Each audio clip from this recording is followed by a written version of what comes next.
Hi, I'm Sarah. Thank you for taking the time to watch this quick training video in which we're going to review everything you need to know to get the best benefits out of your beauty blender. Everything from taking it out of the package, preparing your sponge for usage, application techniques, cleansing, and even the proper disposal of your beauty blender. So let's get started. First, I'm going to show you how to properly remove your beauty blender from the pedestal. When removing your beauty blender from the pedestal, you're going to want to push it through, as opposed to pulling it out, which can cause damage and tear your sponge. Now, let's go over preparing your beauty blender for usage. Most importantly, you're going to want to use it damp. Simply squeeze the sponge a few times under the faucet, then wrap it in a dry towel and squeeze a couple more times to remove the excess water.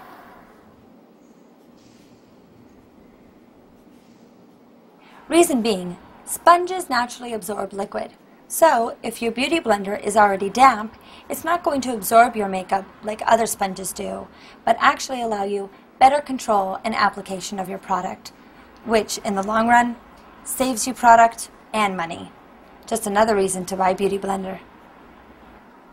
Next, we begin the application process, which is also really simple and fast. Dip the beauty blender in the product like this.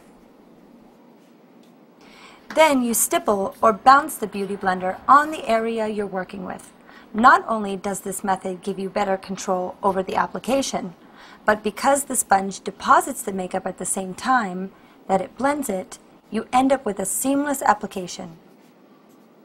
Use this same technique for concealers, all foundations, cream blushes, mineral makeups, and powders.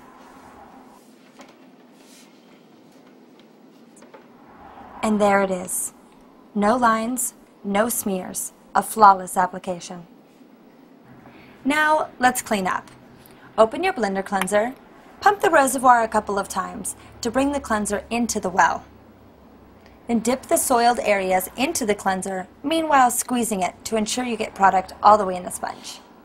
Once your sponge is sufficiently saturated with cleanser, continue to work the makeup out by sort of squeezing and rubbing at the same time with your thumb and forefinger, like this. Then rinse it out thoroughly, using the same method to remove any remaining blender cleanser.